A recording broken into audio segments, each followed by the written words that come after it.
han conocido o no son ajenos a lo que viene siendo la parábola de el buen samaritano. Todos de alguna manera tienen una idea de lo que el día de hoy consideramos como un buen samaritano. Y esta es una enseñanza muy importante, una muy importante con cuestión de la conciencia y uno mismo. De hecho, las enseñanzas de Jesús son apreciadas tanto por cristianos como por no cristianos. Ya inclusive en el grupo de WhatsApp, ahí el hermano Ezequiel comentó acerca de los cristianos más famosos, ¿verdad? ¿Qué eran? ¿Cuáles, mi estimado hermano? En los tiempos modernos, Martin Luther King y Gandhi. Y Gandhi, ¿verdad? Entonces, no sé si alguno de ustedes quisiera aportar algún ejemplo de alguna de las enseñanzas que ustedes aprecien o alguna de estas personas que aparentemente son compatibles con el cristianismo, pero por ejemplo también Einstein, el cual es un gran un pensador y físico, también tiene una creencia de Dios, ¿verdad? No sé si alguno de ustedes quisiera aportar aquí al respecto. ¿Quién se anima?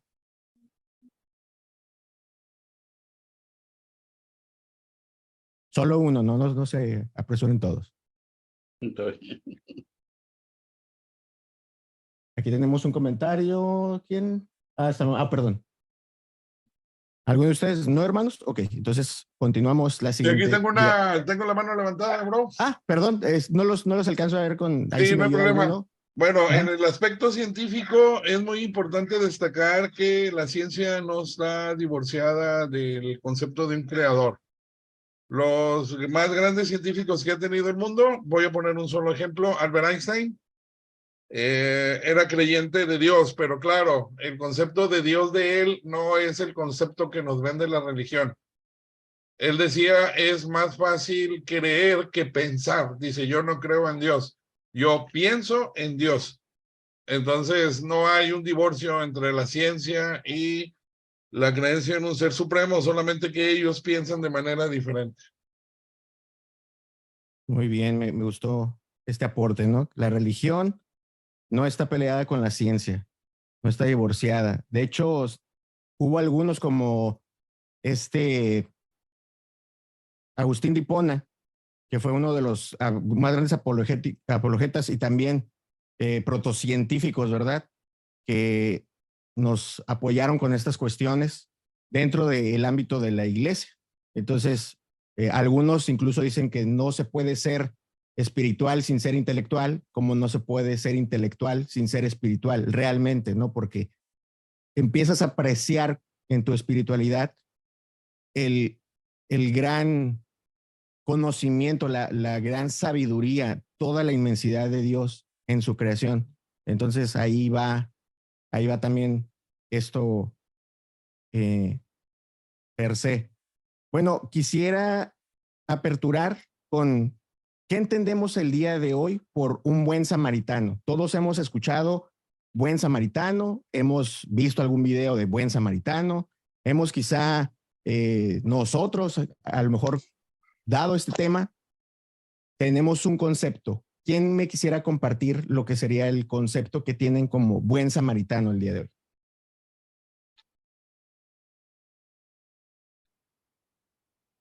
El hermano Osvaldo, Manny y Brian tienen la mano levantada.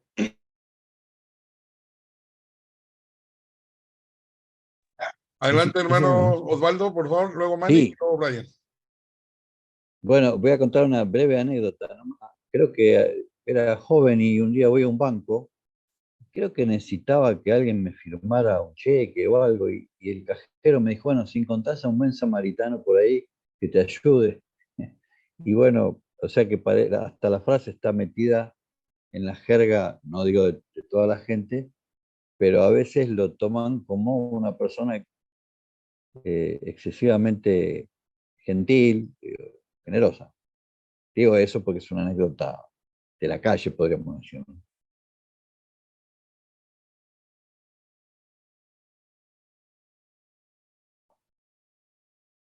Tamaño, perdón, ¿se escuchó? Sí. Ok, bueno, si aplicamos también en todo sentido, se puede aplicar la palabra samaritano yo entiendo que cuando alguien dice él es un buen samaritano, es una persona que ayuda a otra sin esperar nada a cambio. Entonces creo que esa es lo principal cuando se refiere a alguien como un buen samaritano.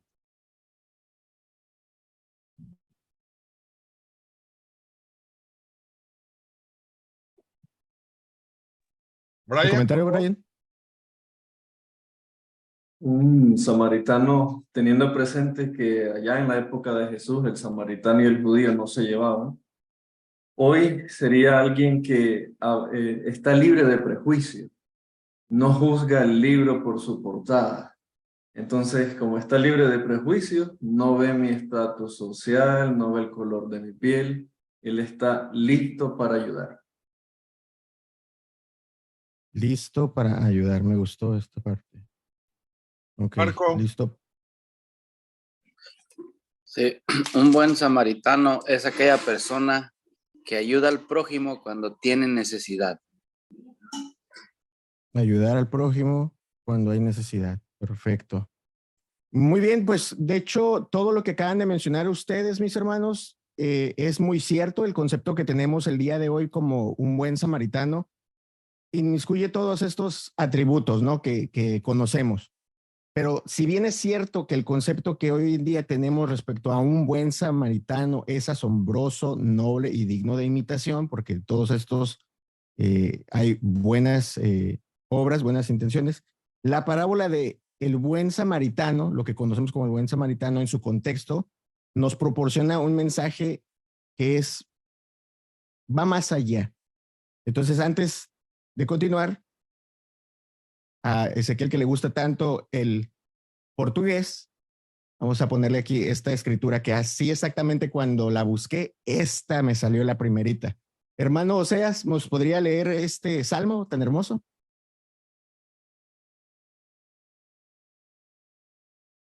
Yo puedo. Guía-me na tu verdad, enséñame, pues tú és Dios de mi salvación, pues en ti estoy esperando todo el día. Muchísimas gracias, hermano. Y de hecho, hay algo aquí que llamó mi atención, que durante la semana estuve hablando con algunas personas. Vemos aquí una comparación importante donde está salvación y la traducción, mi salud. Eres el Dios de mi salud. Interesante, ¿verdad? Para que les lo puedan tomar ustedes en su estudio personal. ¿Qué mejor salud nos puede otorgar? Recordemos que decía por ahí el Cristo, no se preocuparan por la cuestión del cuerpo, sino que se preocuparan por otras cuestiones. Aquí está este dato. Bueno, vamos a hacer un poco de historia. Si bien la parábola originalmente no era llamada la parábola del buen samaritano, esta parábola a veces era llamada como la parábola del buen vecino, la parábola del hombre herido, la parábola del camino hacia Jericó y algunas otras, pero ya en el contexto cristiano, mientras más se fue exponiendo esta información, se le fue ya conociendo como la parábola del buen samaritano. Y esto algunas veces creaba esta controversia porque no se tenía un ejemplo de un buen samaritano. Lo que teníamos como referencia era en Oseas, este capítulo. Dice, venid y volvamos a Jehová porque él arrebató y nos curará, hirió y nos vendará, nos dará vida después de 2 días, en el tercer día nos resucitará y viviremos delante de él. Y conoceremos y proseguiremos en conocer a Jehová como el alba está dispuesta a su salida, y vendrá a nosotros como la lluvia tardía y temprana a la tierra. ¿Qué haré a ti, Efraín? ¿Qué haré a ti, oh Judá? La piedad vuestra es como nube de la mañana y como el rocío de la madrugada que se desvanece. ¿Recuerdan la canción del inicio? Por esta canción los corté por medio de los profetas, con las palabras de mi boca los maté, y tus juicios serán como luz que sale, porque misericordia quiero y no sacrificio, y conocimiento de Dios más que holocaustos. Mas ellos, cual Adán, traspasaron el pacto, allí prevaricaron contra mí. Galat, ciudad de hacedores de iniquidad, manchada de sangre, y como ladrones que esperan a algún hombre, así una compañía de sacerdotes mata en el camino hacia Siquem. Así cometieron abominación. En la casa de Israel he visto inmundicia. Allí fornicó Efraín y se contaminó Israel. Para ti también, oh Judá, está preparada una siega cuando yo haga volver el cautiverio de mi pueblo. Increíbles los relatos de los profetas. Aquel que diga que el cristianismo es aburrido, bueno, yo creo que no se ha puesto a leer la Biblia. Encontramos lo que viene siendo ya formalizada lo que sería esta discusión entre una persona y el Cristo en el capítulo 10, versículos 25 en adelante del relato de Lucas. ¿Alguno de ustedes quisiera apoyar en la lectura de lo que serían estos versículos que pueden ver en pantalla o pueden aportar también de otras traducciones si ustedes quieren? Manny.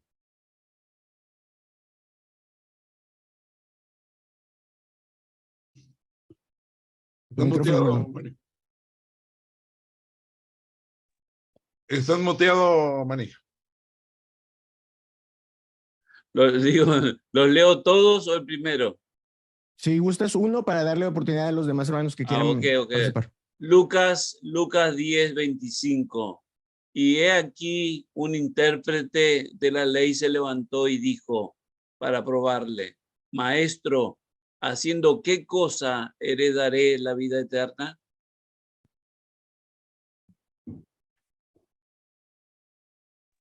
Osvaldo. Lucas 10, 26. Él le dijo: ¿qué está escrito en la ley? ¿Cómo lees?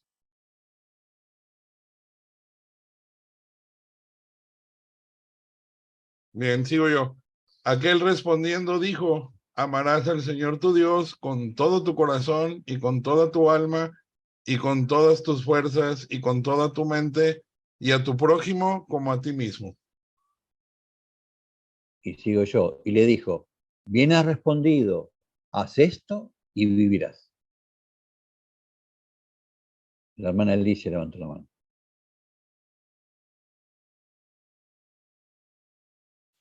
Adelante, Alicia.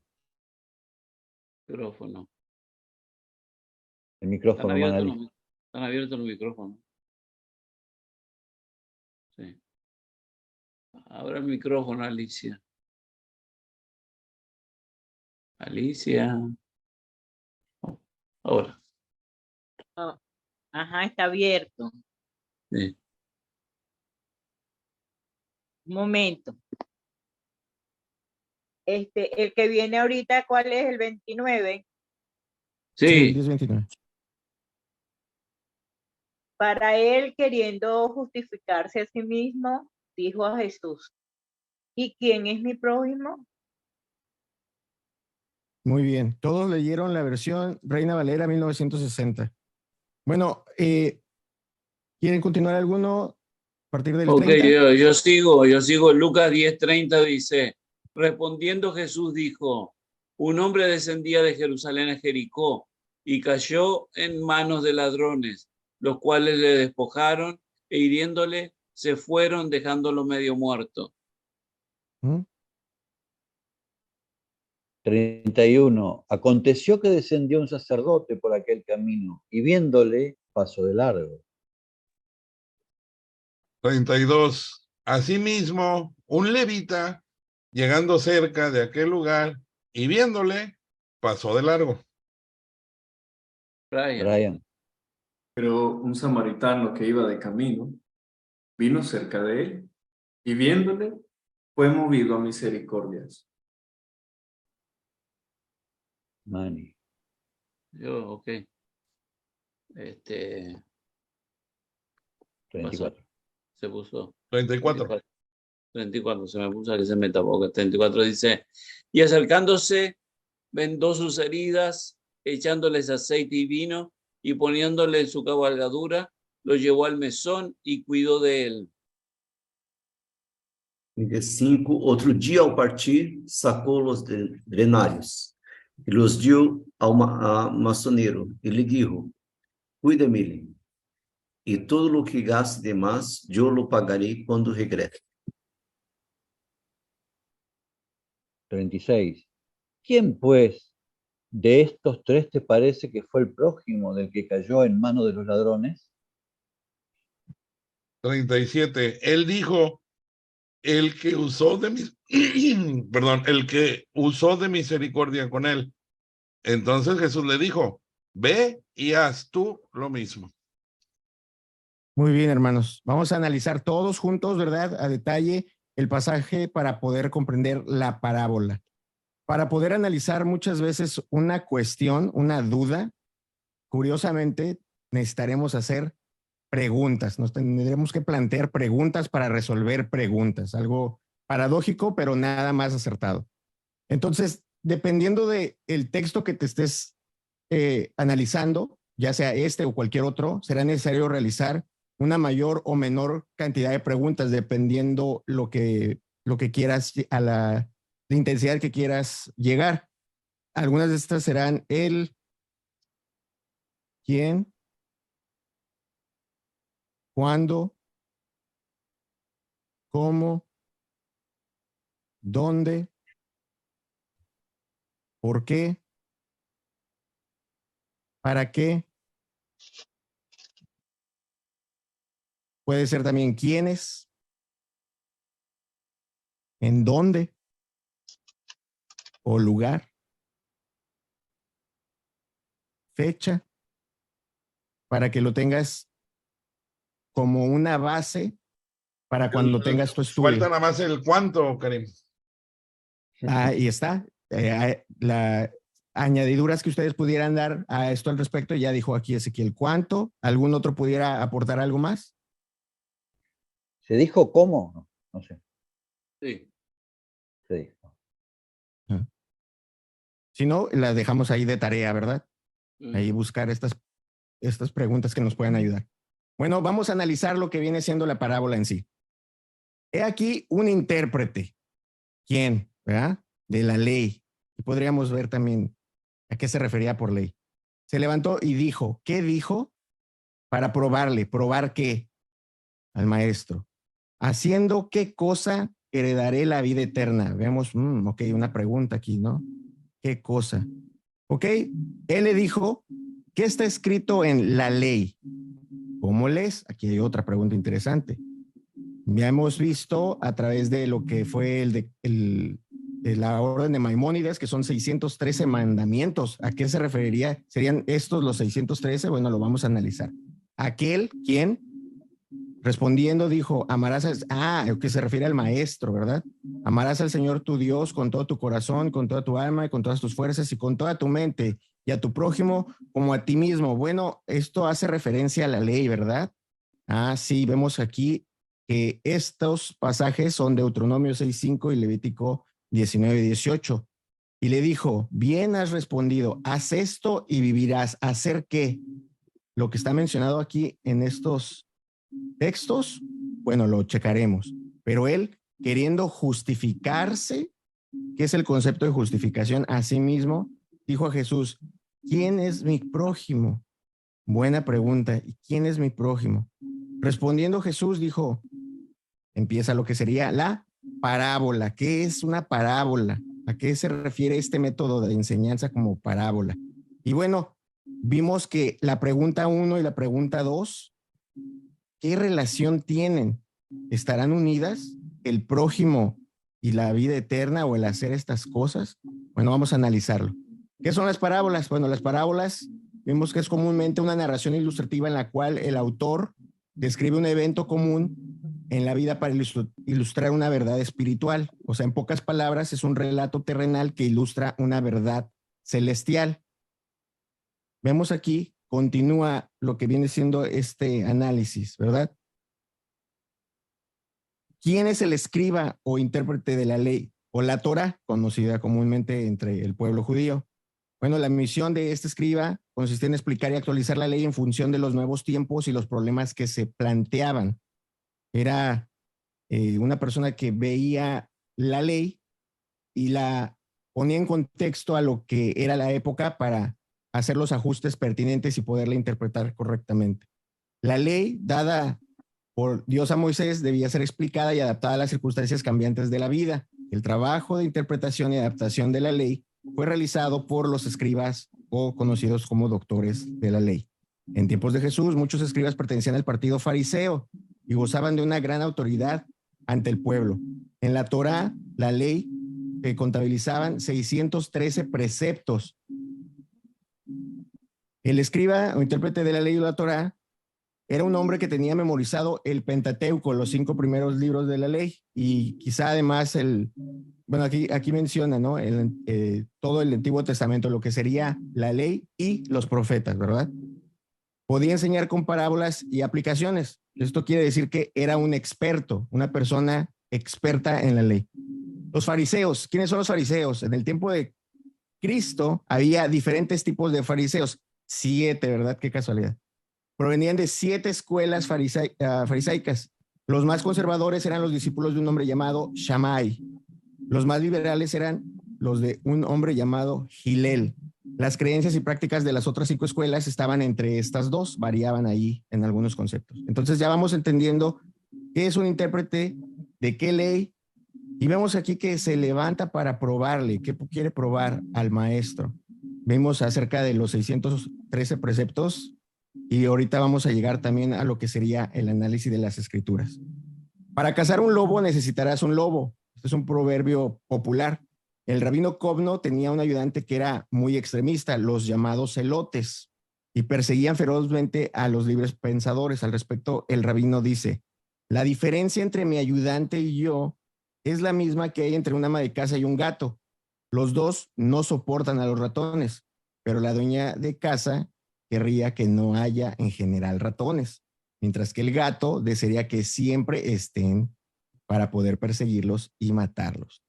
Estos son pensamientos rabínicos de los maestros que interpretaban y enseñaban la ley. Aquí también tenemos el rabino Akiva, amarás a tu prójimo como a ti mismo, le preguntaron, dice, es un gran principio en la Torá, en la ley.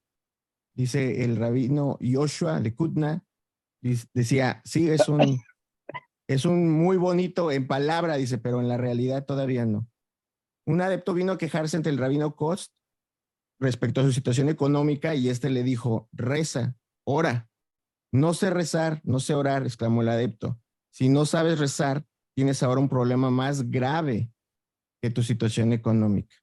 Y vemos cómo los rabinos no eran gente ignorante y que tenían una buena intención, pero obviamente son humanos. Entonces, vamos a ver si tú también, sí, el que está viendo este mensaje, saca el fariseo que llevas en ti. Ayúdanos a ver cómo aplicarías tu ley. Ay, disculpe, señor, aquí déjeme, le borro aquí este insulto que le pusieron aquí, samaritano. Perdón, disculpe. Vamos a ver. Digamos que hay un robo masivo de pan. ¿Cómo aplicarías la ley? ¿Alguien quisiera darnos un ejemplo de cómo interpretarían ustedes el mandato de no robarás, no hurtarás cuando tenemos este problema en la población? ¿Qué implementaría o qué haría? Ezequiel. Bueno, ante la ley humana, aún ante la ley humana, existe algo que se llama robo famélico. ¿Qué es el robo famélico? Es el robo originado por la necesidad, por no tener trabajo. Entonces, en esos casos, la ley es bastante clara. Cualquier persona que roba alimentos básicos no requiere castigo, requiere ayuda. Entonces, si yo fuera juez y es un robo masivo de pan, pues yo creo que metería a la cárcel al gobierno, porque si la gente no tiene para comer es porque el gobierno no está haciendo su función. Muy bien, buen punto. Buen punto porque aclaraste el punto de que es masivo. Por lo tanto, aquí hay una histeria o también si es intencionado, pues porque es masivo, ¿no? No es un pan, son muchos panes. ¿Algún otro quiere aportar?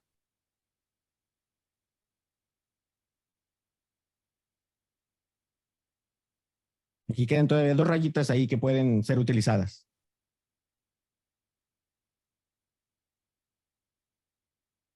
Anímense, hermanos, anímense. Marco. Bueno, yo diría, robar es robar. No importa que te robes un pan o 1000 panes. Bien.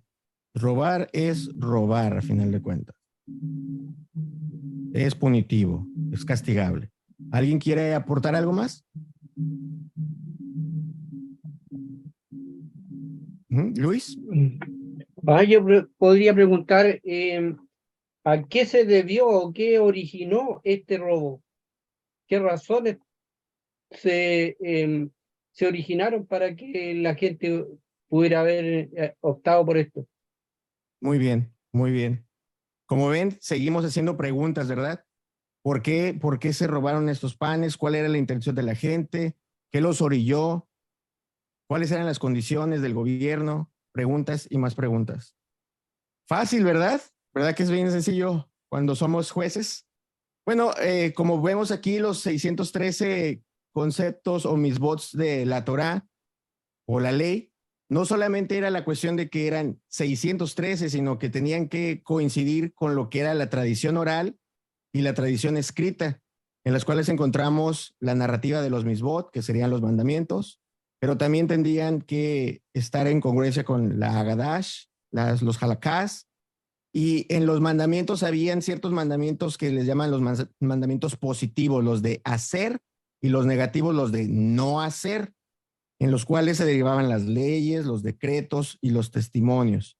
Y aquí también en la oral está los de hacer, los positivos, y los de no hacer, los negativos, en donde están los casos legales, las restricciones y las tradiciones, usos y costumbres, se puede decir hoy en día.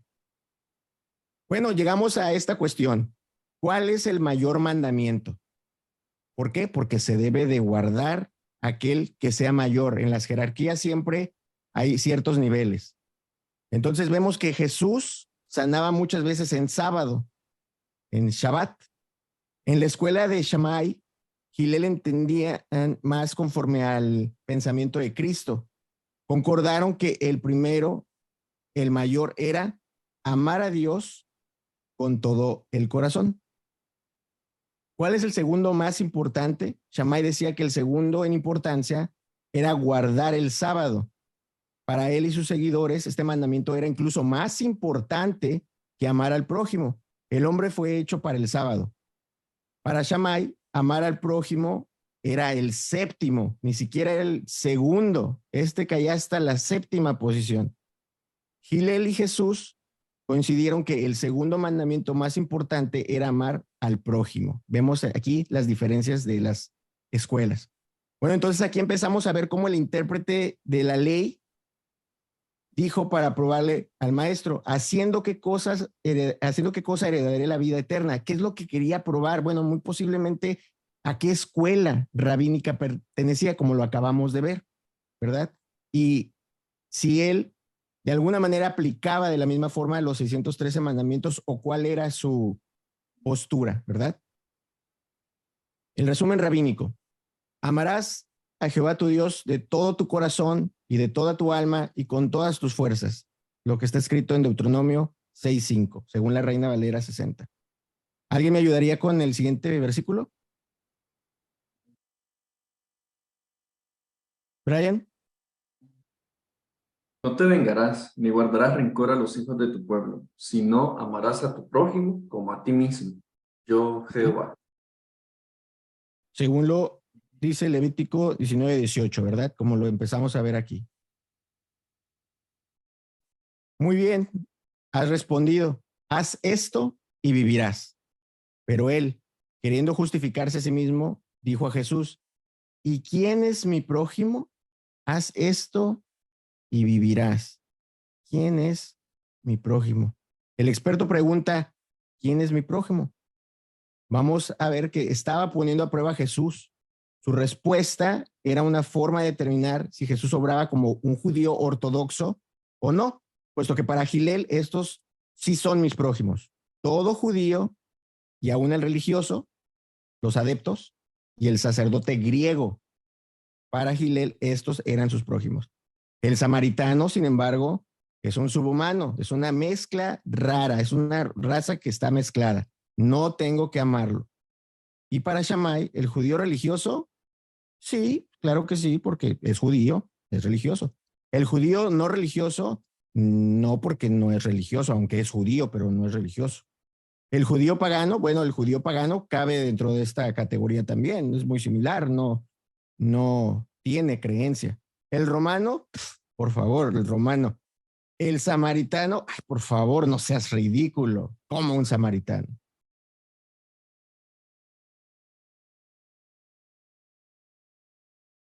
Estilo de parábola. Las parábolas en el Antiguo Testamento iban de un punto A a un punto B. Respondiendo Jesús dijo, un hombre descendía de Jerusalén a Jericó y cayó en manos de ladrones, los cuales le despojaron e hiriéndole se fueron, dejándole medio muerto. ¿Me ayudaría alguien con los siguientes versículos? ¿Podemos turnar también? Luis. Aconteció que descendió un sacerdote por aquel camino y viéndole pasó de largo. Muy bien. Siguiente. Osvaldo. Muteado, mi hermano. Perdón. Asimismo, un levita llegando cerca de aquel lugar y viéndole pasó de largo. Muy bien. Hermana Ruth. Pero un samaritano que iba de camino vino cerca de él y viéndole fue movido a misericordia.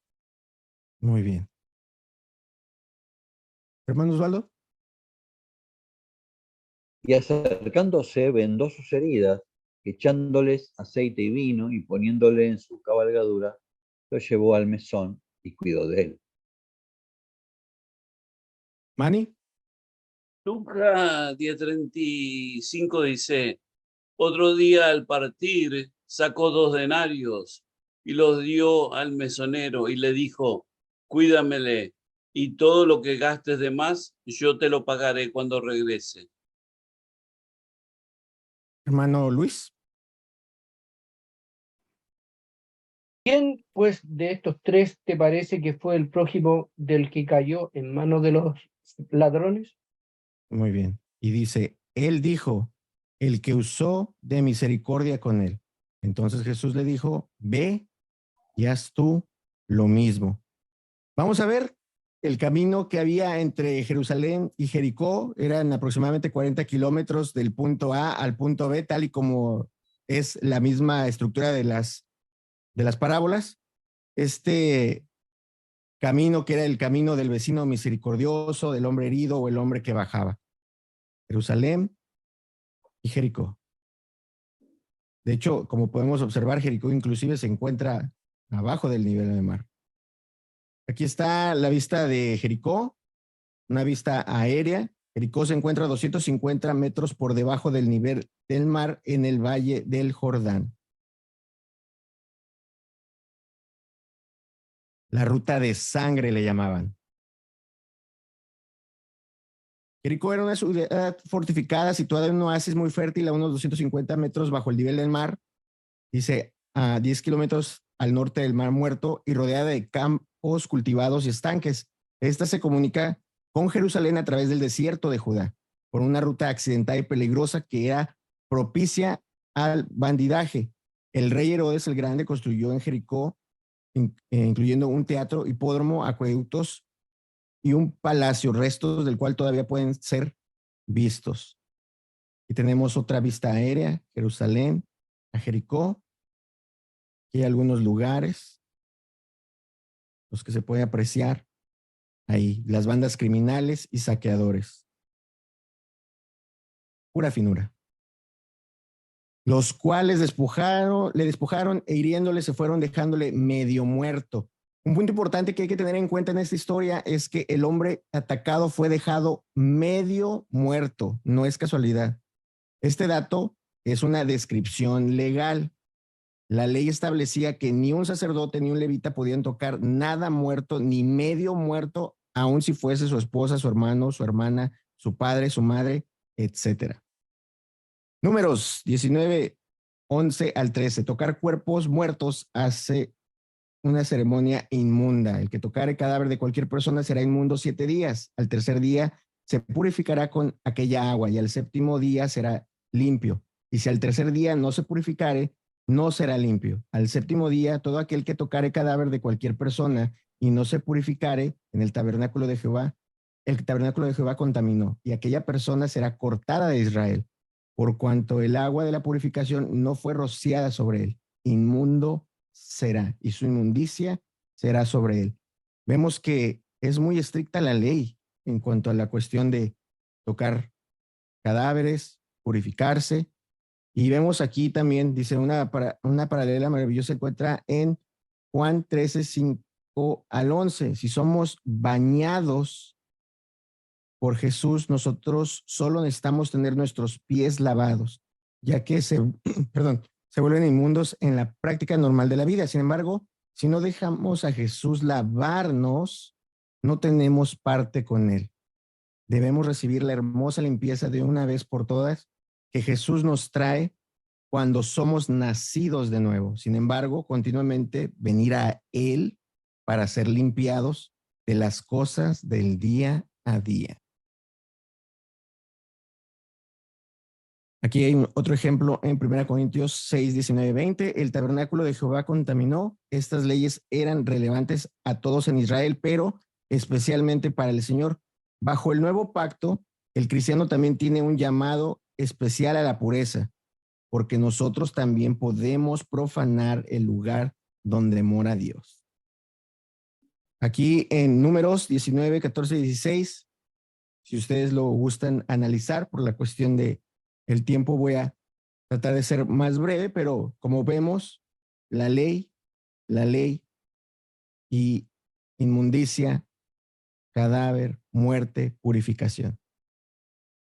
Ustedes lo van a poder observar el video también más adelante para que lo puedan estudiar por su propia cuenta y puedan analizar los puntos que usted sienta más afín dependiendo de su estudio personal. Bueno, vemos el estilo de la parábola, ¿no? Del punto A al punto B. Vemos aquí un punto muy importante, samaritano, ve y haz tú lo mismo. Cuando el sacerdote, probablemente un saduceo, que era el tipo de sacerdotes de la época, dice, se acercó al hombre medio muerto, pasó, literalmente algunas traducciones lo indican, al otro lado del camino, porque pasar cerca era arriesgarse a tocar al hombre y de este modo quedar impuro. Vemos lo estricto de la ley. El levita, probablemente saduceo, que era otra facción, dice, al igual que el sacerdote, pasó al otro lado del camino por el mismo motivo.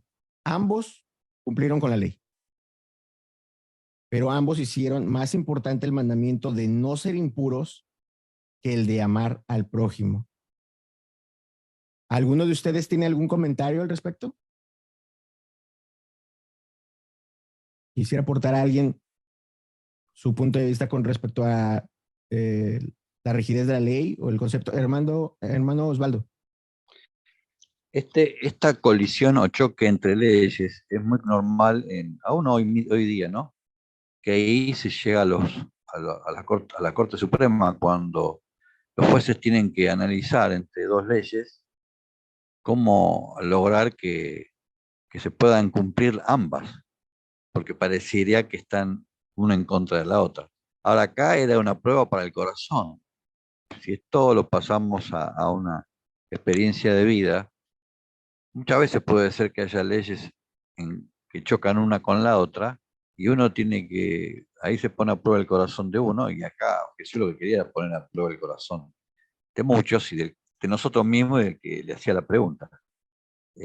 ¿Cómo interpretaba él cuando había una colisión aparente entre dos leyes, el corazón para dónde apuntaba? Perfecto. Hermano Ezequiel. Más o menos en la misma tesitura del comentario del hermano Spoltore. El hermano lo está manejando en el aspecto de choque de leyes. Yo quisiera plantear esa misma cuestión que está diciendo el hermano, pero ahora el choque entre esencia de la ley y letra de la ley. ¿Sí? Esencia de la ley o espíritu de la ley y letra de la ley. hay veces que inclusive en la actualidad entran en conflicto, ¿verdad? Y es ahí donde entran los jueces constitucionales, como decía el hermano Osvaldo, a la Suprema Corte de Justicia, para tratar de analizar si en el espíritu cierta ley fue bien interpretada o no por un tribunal inferior. Entonces vemos y caemos a lo que siempre se nos ha dicho, que el judío en la época de Jesús le daba más importancia a la letra de la ley que a la esencia de la ley. Y aquí fue donde vino el tremendo choque con Jesús.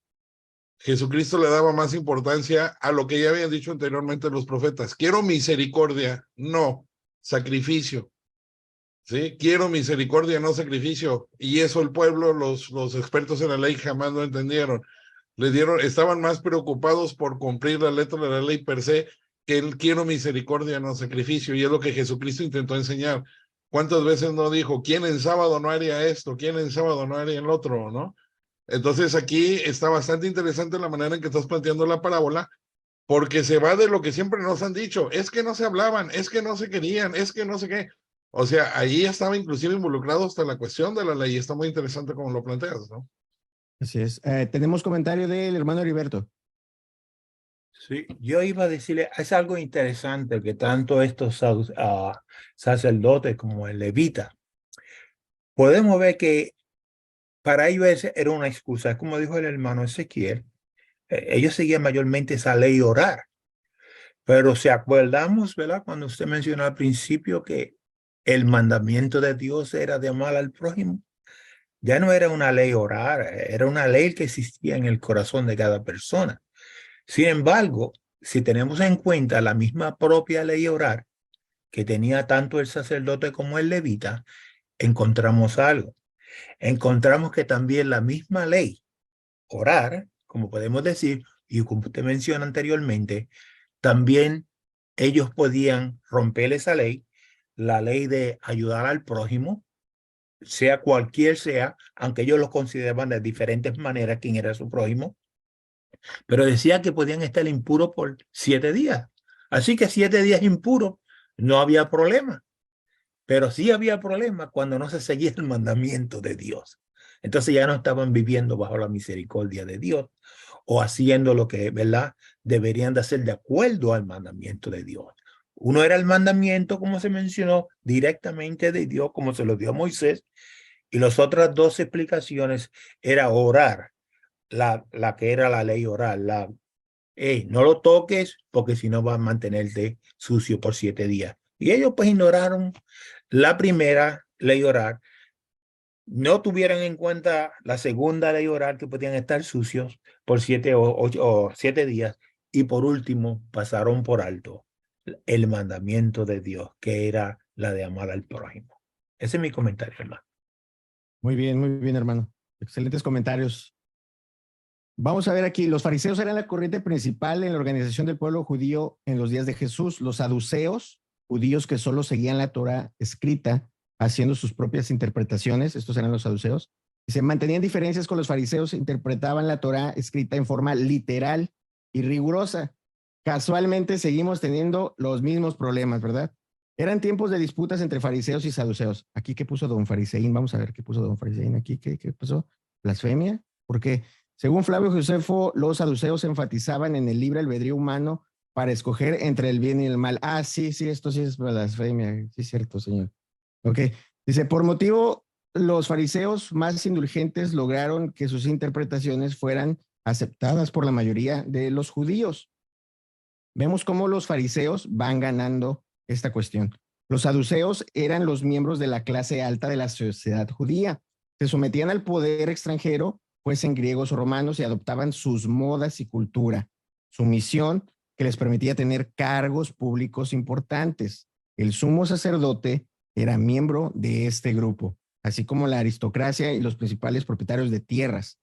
Pero lo que fácil viene, fácil se va. En el siglo I, los saduceos se encontraron reducidos en su poderío, ya que los romanos pues les habían quitado su poder político porque ellos se los otorgaron, ¿verdad? Y parte de su poder religioso, porque los romanos se reservaban el poder de elegir al sumo sacerdote. Así, poco a poco perdieron su influencia religiosa ante el pueblo en manos de los fariseos. Vimos el estilo de judío de las parábolas. de punto A a punto B. Curiosamente, así también lo mencionan otros escritos. Primero aparece un saduceo. Después, quizá, un levita. Puede ser un saduceo también. Entonces, como va el orden de las cosas, el siguiente debía de ser un fariseo. Así como cuando a nosotros nos cuentan un chiste y que por ende dicen, van dos personas y ya dice, iban dos argentinos, o iban dos mexicanos, o iban dos brasileiros. Entonces ellos también pensaban, el siguiente, ya pasó el sacerdote, era saduceo. El levita, posiblemente también saduceo. Pero viene el fariseo y como decimos en México, la tercera es la vencida. Este va a sacar la casta. El intérprete de la ley habrá creído que luego del sacerdote y del levita pasaría un fariseo y ayudaría al herido. Los fariseos consideraban que amar al prójimo y ayudar al necesitado era más importante que las leyes de pureza. El experto en la ley pensó que uno como él iba a ser el héroe de la historia. Vimos entonces esta parte. Pasó de largo. Entonces, ¿pero qué es esto? ¿Un samaritano? Samaria se encuentra a 64 kilómetros al norte de Jerusalén. Posee un monte, el monte Gerizim, de más de 91 metros de altura. Es una tierra muy hermosa y fértil. El monte Gerizim, donde el rey Omri, el reino del norte, edificó la ciudad de Samaria hasta la caída de la nación en el 722 a.C. Vemos que continuó siendo la ciudad capital de Israel. ¿Recuerdan la división del reino después de Salomón? Que estaba la casa del norte y la casa del sur. Bueno, aquí vemos cómo empieza. Ese fue el inicio de la pelea entre judíos y samaritanos. Había muy marcadas fricciones étnicas entre los judíos y los samaritanos. ¿Alguien quisiera apoyarme con Juan 4:9? Curiosamente se me pasó a añadirlo aquí.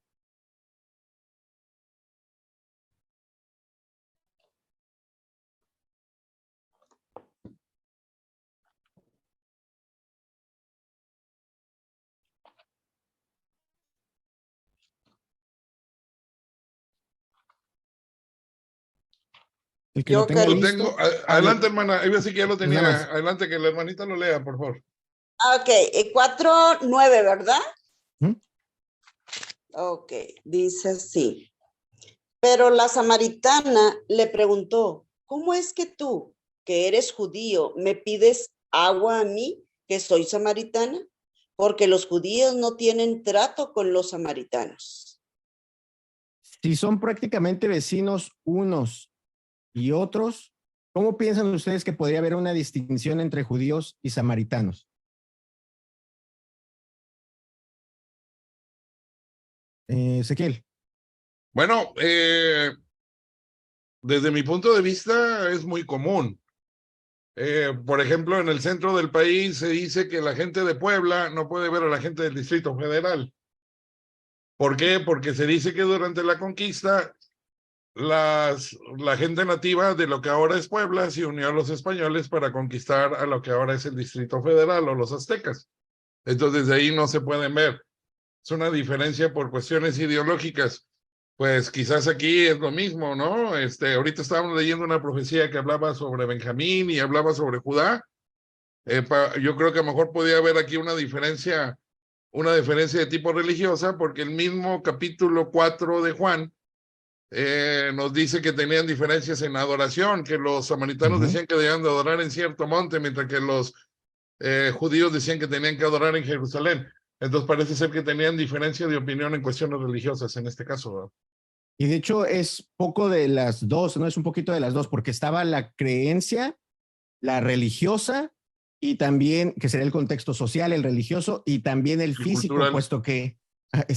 puesto que los samaritanos eran una mezcla, eran mixtos, resultante de lo que fue la mezcla con las tribus asirias cuando cayó en el 722.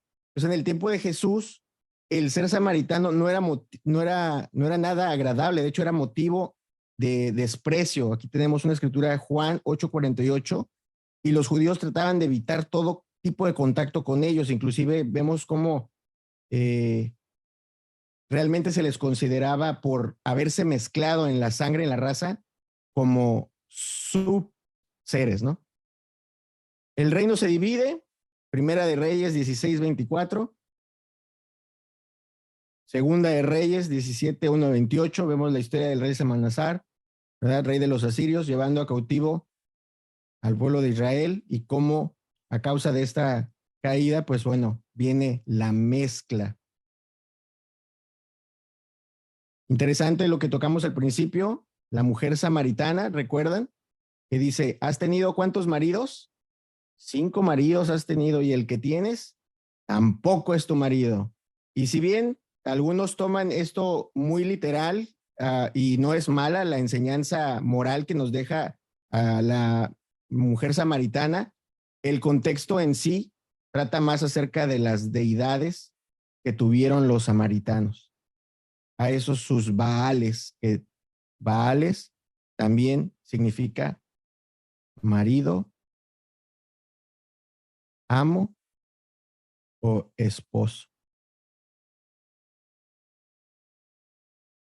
Los samaritanos, los judíos y Jesús. Juan 4:1-42. Jesús se encuentra con la mujer samaritana en el pozo de Jacob. Le expresa esto, ¿no? No se llevan con los judíos por 2 razones. Mezcla de cultura pagana, la religiosidad. Curiosamente, la mujer llama padre a Jacob. Jesús le dice que ellos adoran lo que no saben. Pero, sin embargo, los samaritanos esperan un Mesías. Curiosamente, ellos también adoptaron el Pentateuco, adoptado a su manera, pero ellos tenían este concepto también del Mesías. Por el contexto cultural, su Mesías no era un Mesías político como el que esperaban los judíos. Ellos sí esperaban un Mesías más pacifista. Por lo tanto, muchos samaritanos, después del relato de la mujer samaritana y los milagros, creyeron en Jesús. Vemos en Lucas 10:25-37, el samaritano, ejemplo de prójimo a seguir para el intérprete de la ley, en contraste con el levita y el sacerdote judíos. Lucas 17:11-19, un samaritano leproso, siendo el único de 10 que regresó a Jesús al ser sanados y convirtiéndose en ejemplo de agradecimiento y fe. Hechos 8:1-25, tuvo que ocurrir toda una persecución, ¿verdad? Como vimos ahí. Se predicó a Cristo en Samaria, donde había muchos endemoniados. No es de extraño encontrar en este contexto al mago Simón. En el contexto idólatra en el que esta ciudad se encontraba, se desarrollaba, esta persona engañaba a muchos con su magia, pero termina convirtiéndose, aunque luego vemos cómo quiere hacer negocio con el don del Espíritu, ¿no? Pero es reprendido. Aspectos culturales de Samaria. Bueno, actualmente tiene el hebreo como primera lengua, pero el árabe moderno va ganando la batalla. De hecho, es más preferido por los jóvenes el día de hoy el árabe que el hebreo. Lengua en ceremonias religiosas, hebreo y arameo samaritano. Los adultos están preocupados porque obviamente los jóvenes prefieren el árabe más que el hebreo, y el hebreo es el idioma original de los samaritanos, pero se empiezan a islamizar. Literatura religiosa, el Memar Marcá, que es el texto más importante después del Pentateuco. Solo Yahvé es Dios, no hay nadie como él. Moisés fue profeta por excelencia elegido por Dios. Observar la ley dada por Yahvé a Moisés. Los samaritanos son guardianes de la ley. Esos eran sus preceptos. El monte Gerizim es santo, la casa de Dios, según su interpretación, ¿verdad?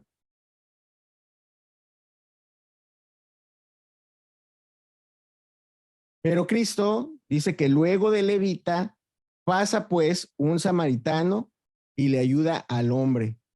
La Biblia de los samaritanos también era la Torá, por lo tanto, para un samaritano, al igual que para el fariseo, ayudar al prójimo era más importante que las leyes de pureza. Vemos aquí en el texto algo interesante. Dice, el samaritano es el que iba de camino, vino cerca de él, fue movido a misericordia le vendó sus heridas. Veamos a qué se refiere esta cuestión de vendar las heridas. ¡Ay! Don Fariseín. Exactamente, con sus ropas fue como le vendó las heridas.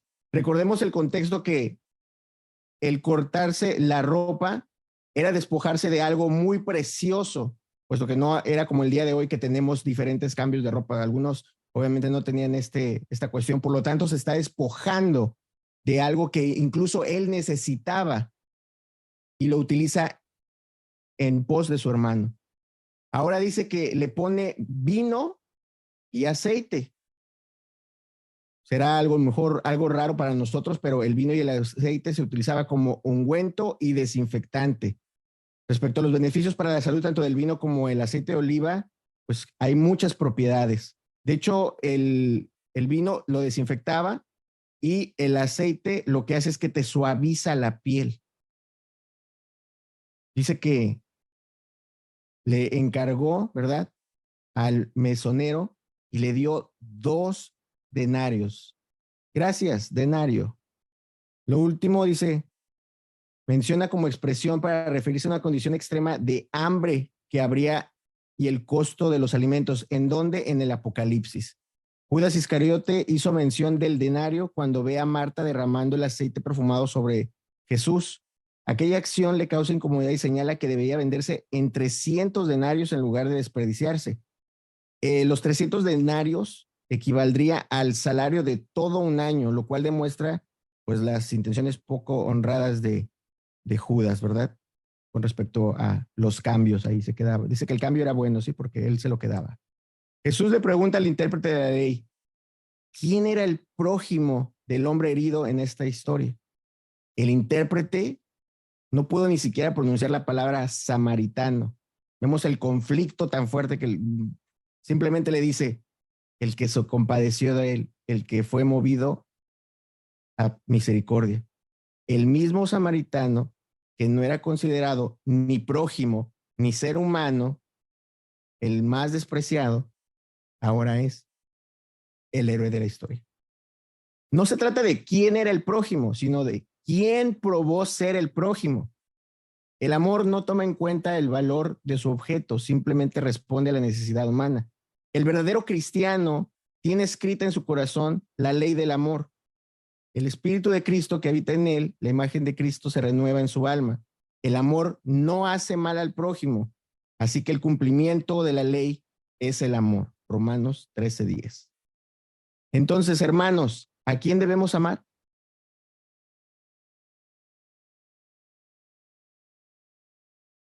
Ezequiel. Al prójimo. ¿Y quién es el prójimo? Cualquier persona que nos rodee. ¿Qué les parece si ponemos aquí a todos para simplificarlo inclusive aún más? De hecho, Karim, me gustaría comentar, la palabra prójimo en inglés es neighbor. Neighbor, vecino. Vecino. Entonces, ¿quién es el prójimo? Cualquier persona que esté a tu lado, puede ser tu pariente, no tu pariente, cualquier persona que tenga cerca o que te rodee o que tenga contacto contigo, ese es tu prójimo. Muy bien. ¿Y cuándo debemos amar? ¿Cuándo debemos de amar? Cuando el prójimo lo necesite, el vecino lo necesite. Cuando perfecto, qué hermoso lo dijo. Cuando lo necesite. ¿Tiene Luis la mano levantada, Karim? A ver, Luis, díganos. Yo voy a comentar que siempre debemos amar. Siempre. ¿Cuánto debemos amar?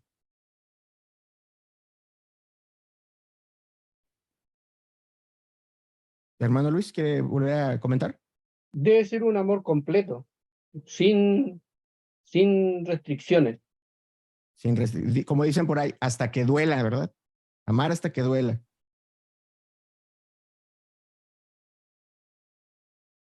¿Por qué debemos amar?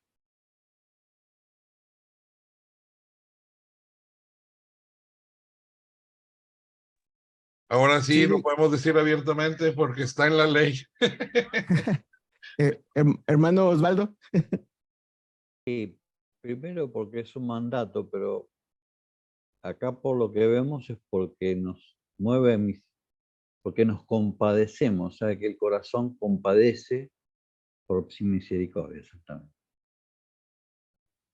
La parábola en sí, pues es una bella explicación, ¿verdad?, del amor de Dios y nuestro Salvador para con el pecador. Yo mismo, yo, el pecador, porque nosotros éramos como este viajero pobre y en apuros.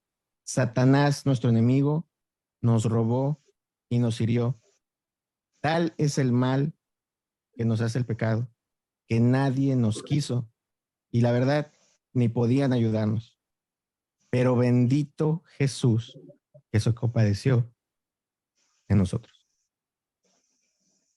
En esto se mostró el amor de Dios para con nosotros, en que Dios envió a su Hijo unigénito al mundo para que vivamos por él.